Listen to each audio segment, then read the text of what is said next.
Well, I am Governor Chris Sununu in for Chris CUOMO tonight, in case you couldn't tell. The complexion gives it away. Well, one of Trump's biggest campaign promises was to drill, baby, drill. And on day one, President Trump signed an executive order promising to unleash American energy, and another order specifically aimed at increasing energy development within the state of Alaska. This mission is why Alaska Governor Mike Dunleavy, he's traveled all the way to South Korea and working on a deal that would help enable the production of $44 billion gas pipeline project in the Arctic. An amazing opportunity. This project, among others, well, it was stalled during the Biden administration as part of Biden's effort to make the United States a leader in the clean energy economy of the future, quote unquote. So, what will the president's bold approach to energy mean for everyday Americans? And is there still a place for renewable energy? So joining me now are two of my favorite type of titles, governors. State governors with very different perspectives on energy. First, we have Jay Inslee, former Democrat governor of Washington, and always a pleasure to see Sarah Palin, former Republican governor of Alaska. Guys, thank you so much for joining us. Thank you. Glad to be here. You bet. Governor Palin, let's start with you a little bit.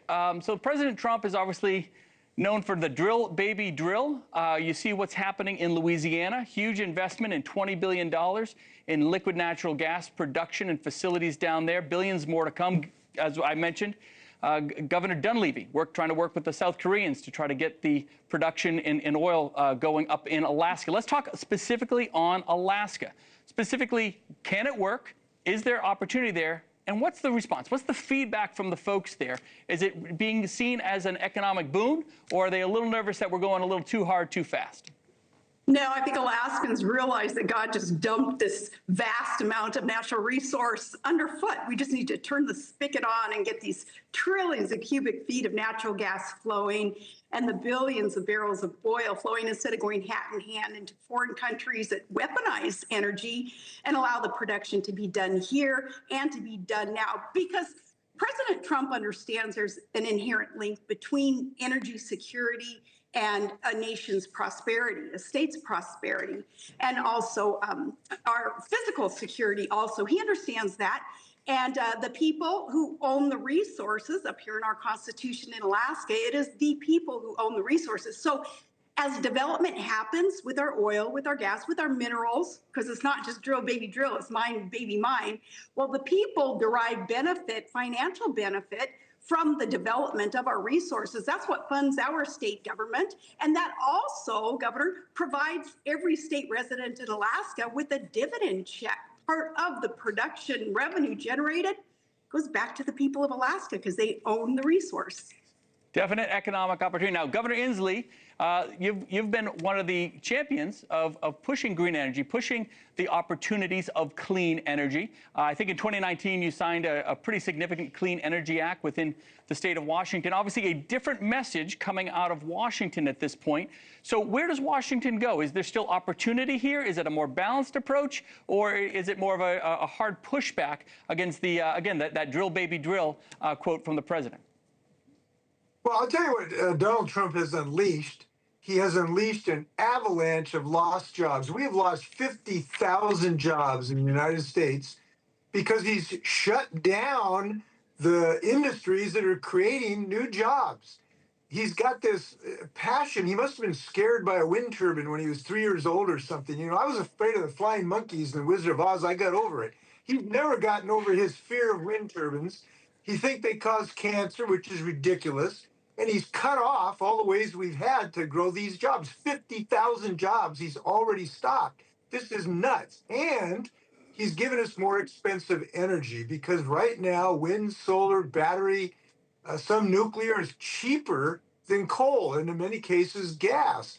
And he has prevented our country from maximizing the use of those very inexpensive renewable energy sources. It's very unfortunate. And it's the victory of ideology that causes people real job loss and increases expenses. In 16 states, costs have gone up by $32 a month because he's shut off the ability to do these clean energy sources. So what I would suggest, we got to get over this ideological fixation, do practical things. When we've got good energy that's clean and can fight climate change that is ravaging Alaska, the fires, the floods, whole villages have had to move because of the loss because of sea level rise. The tundra is melting. They have a thing in Alaska called drunk trees, where the trees are falling over.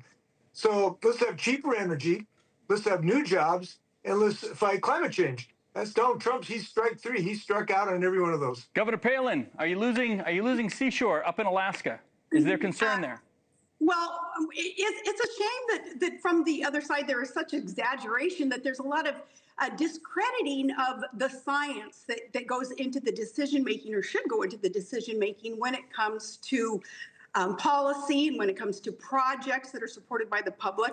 Now, it was Biden who killed the tens of thousands of jobs up here in Alaska and elsewhere in other energy producing states, because right off the bat, remember, from day one, he cut off pipelines. He said there wouldn't be construction of pipelines. He said no more drilling on federal lands.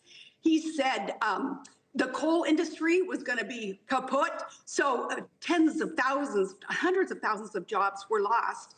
And we're going to be able to see a resurgence of manufacturing with ethical, responsible exploitation of the natural resources that we have, again, that we need in order to energize our nation. And again, it is a shame that there's a lot of discrediting of a lot of the rhetoric when it comes to global warming. In fact, recall that they don't call it global warming anymore because the science proved that that was a misnomer. The definition was not accurate. So with the alarmists, the global warming alarmists, for years and years having spewed a lot of rhetoric, it's a shame, because we do need to follow the science. So let me push back a little bit on that, Gov. Let me push back. I'm going to push back on kind of both of you equally, and I'm going to start with you, Governor Palin, and then I'll come to you, Jay.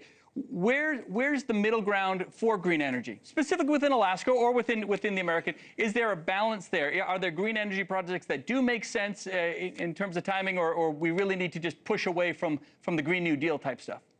Well, there is the all of the above approach that I think can be supported by the majority of Americans. However, too many of these green energy projects is just about the strong lobbyists who get the funds granted their way, the taxpayer dollars, like Solyndra and others that Obama and Biden kind of got sucked into, and allowing our tax dollars to go to these boondoggles. And again, that adds to the discreditation of a lot of the projects of the policy. And Jay, Governor Inslee, little bit, I mean, it has to be acknowledged that there has to be a place for fossil fuels, right? The world still, and especially there's a lot of cars that are still running on fossil fuels in Washington. So again, where's that balance? How do you make sure that that is still cost competitive for folks that just can't afford some of the higher costs of the subsidized green energy pieces? Well, what Donald Trump has done is to cut down the cheaper sources of energy. Again, I want to reiterate, wind power is cheaper than coal power in almost all of America right now. Solar power is cheaper than coal power, and much of gas in many places. But because of Donald Trump's fear, this paranoia about anything that happens to be clean, that is just pure ideology and fear-based bad decision-making.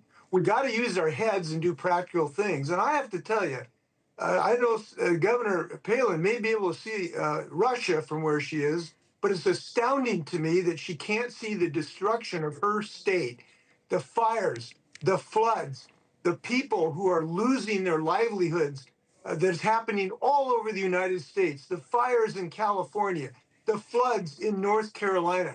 We are being ravaged because of fossil fuel-based pollution, and we have to use our heads to move forward, to have rational decision-making and grow jobs. And I'll tell you what, the 50,000 jobs that have been lost because Donald Trump took away their clean energy jobs, those people aren't happy tonight about losing those jobs. So we got about a minute left. We are all former governors of Canadian border states. Your quick take, 10-second take. Tariffs with Canada, good or bad idea? Will help long-term, will hurt short-term? Where are we going? Governor Palin. I am happy that President Trump understands healthy competition requires a level playing field.